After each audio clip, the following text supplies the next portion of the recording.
झारखंड से बहुत ही चौंकाने वाली खबर आ रही है। झारखंड के पाकुड़ जिले में, गोड्डा जिले में, जामताड़ा में, साहिबगंज में, वहां पे पीएफआई के सदस्यों ने और वहां बांग्लादेशी घुसपैठियों ने 12,000 से ज़्यादा आदिवासी बेटियों से शादी कर लिया है और वहां लगभग 10,000 एकड़ ज़मीन खरीदा है। बड़े प्लान्ड वे में झारखंड को बांग्लादेश बनाने की तैयारी चल रही है। पहले ये पीएफआई के सदस्य आते हैं, बांग्लादेशी आते हैं, वहाँ रुकते हैं, उसके बाद वहाँ लफ्ज़-ए-जिहाद करते हैं, उनको बाहर से फंडिंग आ रही है, बढ़िया बढ़िया अच्छे अच्छे कपड़े पहन के घूमना शुरू करते हैं, बाइक लेकर अच्छी अच्छी घूमना शुरू करते हैं। उससे आकर्षित होकर वो जो ट्राइबल बेटियां हैं उनके साथ मिलना जुलना शुरू कर देती हैं, उनको ट्रैप कर लेते हैं, उनके वीडियो बना लेते हैं, फिर वीडियो बना के उनको ब्लैकमेल करते हैं और फिर उनसे शादी कर लेते हैं। शादी करते ही वो वहाँ के नागरिक हो जा रहे हैं। जब नागरिक हो जाते हैं फिर बाकी ज़मीन खरीदना शुरू करते हैं, फिर ज़मीन खरीदते हैं, फिर बाकी बांग्लादेशियों को वहाँ बसाना शुरू करते हैं। ये खेल बहुत तेज़ी के साथ चल रहा है।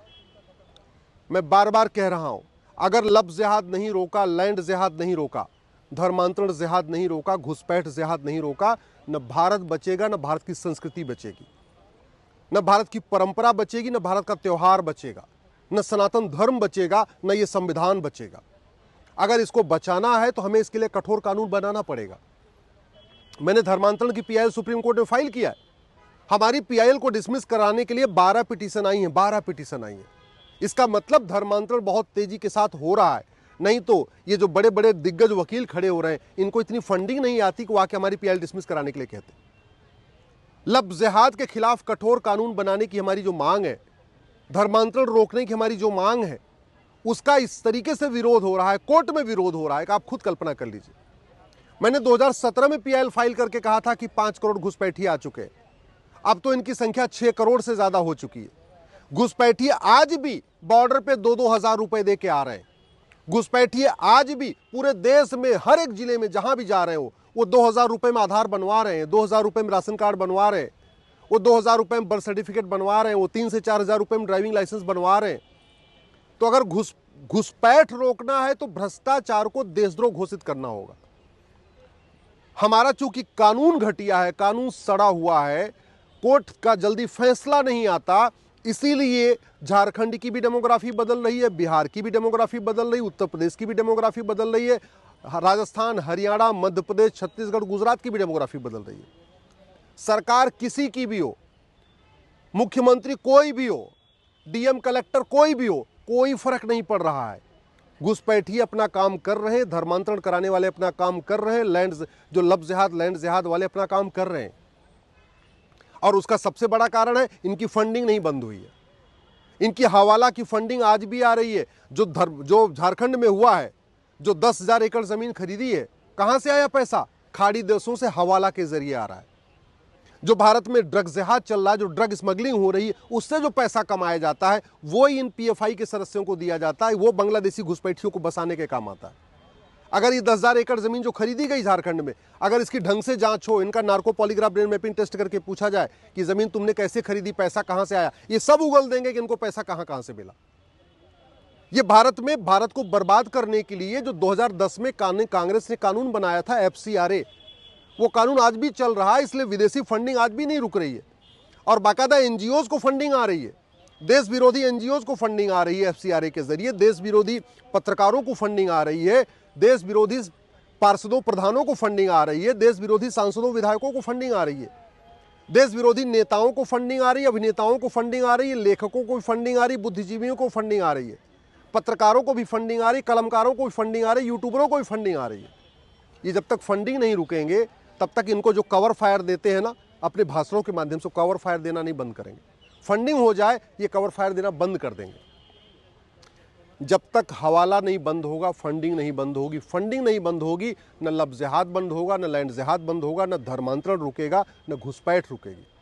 जब तक भ्रष्टाचार को देशद्रोह घोषित नहीं किया जाएगा, जब तक नार्को पॉलीग्राफ ब्रेन मैपिंग कानून नहीं बनेगा और इन घुसपैठियों को, इन पीएफआई के सदस्यों का नार्को टेस्ट नहीं होगा, पॉलीग्राफ टेस्ट नहीं होगा, ब्रेन मैपिंग टेस्ट नहीं होगा, जब तक इनसे पूछा नहीं जाएगा कि इनको पैसा कौन दे रहा है, इनको लिटरेचर कौन दे रहा है, इनको बाहर से कौन कौन मदद करता है, इनको कौन मोटिवेट कर रहा है, और जब तक उनके खिलाफ देशद्रोह की धारा नहीं लगेगी, जब तक उनके खिलाफ एनएसए नहीं लगेगा, यूएपीए नहीं लगेगा, वेजिंग वॉर नहीं लगेगा, गैंगस्टर नहीं लगेगा, जब तक धर्मांतरण कराने वाले मिशनरियों, जिहादियों, पीएफआई के सदस्यों, बांग्लादेशी घुसपैठियों, इनका narco polygraph brain mapping test करके, इनके मददगारों का भी narco polygraph brain mapping test करके उनके खिलाफ कार्रवाई नहीं होगी, तब तक ये रुकेगा नहीं।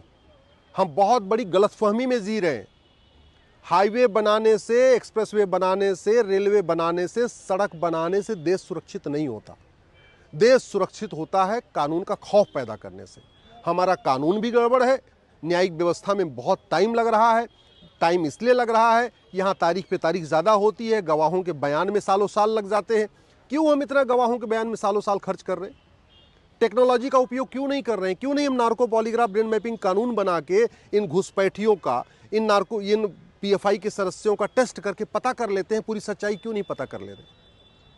अगर भारत को बचाना है, झारखंड को बचाना है, बंगाल को बचाना है, बिहार को बचाना है, असम को बचाना है, तो हमें पुलिस रिफॉर्म करना पड़ेगा। One nation one police code लागू करना पड़ेगा, पुलिस चार्टर लागू करना पड़ेगा।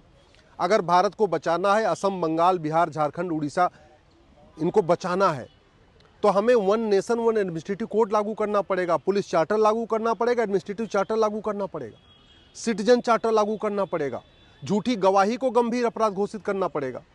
सबसे पहले जो ये फर्जी डॉक्यूमेंट बनाते हैं, फर्जी आधार बनाना और बनवाना, फर्जी राशन कार्ड बनाना और बनवाना, फर्जी बर्थ सर्टिफिकेट बनाना और बनवाना, फर्जी विरासत बनाना और बनवाना, फर्जी वसीयत बनाना और बनवाना, फर्जी गवाही देना और फर्जी गवाही दिलवाना, इसको गंभीर अपराध घोषित करना पड़ेगा। दुनिया के कई देशों में ये गंभीर अपराध है। झूठ पकड़ने के लिए हर जिले में एक narco polygraph brain mapping lab बनाना पड़ेगा, और नार्को पॉलीग्राफ ब्रेन मैपिंग के जो रिपोर्ट आए उसको एक हमें फाइनल रिपोर्ट मांग के उसको हमें कोर्ट में उसको बाकायदा एडमिसिबल बनाना पड़ेगा। अभी कोर्ट की मर्जी, वो मन करे उसको एक्सेप्ट करे, मन करे उसको रिजेक्ट कर दे। और सबसे बड़ी बात, ये जो मदरसे हैं ना, जो जिहाद के अड्डे हैं, ये जो मदरसे हैं, ये जो धर्मांतरण के अड्डे हैं, ये मदरसे जो घुसपैठियों को प्रमोट करते हैं, घुसपैठियों का संरक्षण का काम करते हैं, ये मदरसे जहाँ से लफ्ज़ जिहाद की ट्रेनिंग होती है, इन मदरसों को बंद करना होगा। और मदरसों को बंद करने का सबसे आसान तरीका है माइनॉरिटी को डिफाइन कर दिया जाए। एक बार इस माइनॉरिटी को डिफाइन कर दिया जाए कि माइनॉरिटी की पहचान डिस्ट्रिक्ट लेवल पे होगी, और जो 1% से ज़्यादा होगा जिले में, वो माइनॉरिटी नहीं कहलाएगा। ये करते ही भारत की आधी समस्या खत्म हो जाएगी। सबसे पहले भारत में यूनिफॉर्म एजुकेशन सिस्टम लागू करना पड़ेगा, कम से कम 10वीं तक। तो विदेशी फंडिंग रोकना है, एफसीआरए खत्म करना पड़ेगा। विदेशी फंडिंग रोकना है, हवाला के खिलाफ कठोर कानून बनाना पड़ेगा। विदेशी फंडिंग रोकना है, 100 रुपये से बड़ी नोट बंद करना पड़ेगा। विदेशी फंडिंग रोकना है तो आपको 5000 रुपये से महंगे सामान का कैश लेन देन बंद करना पड़ेगा।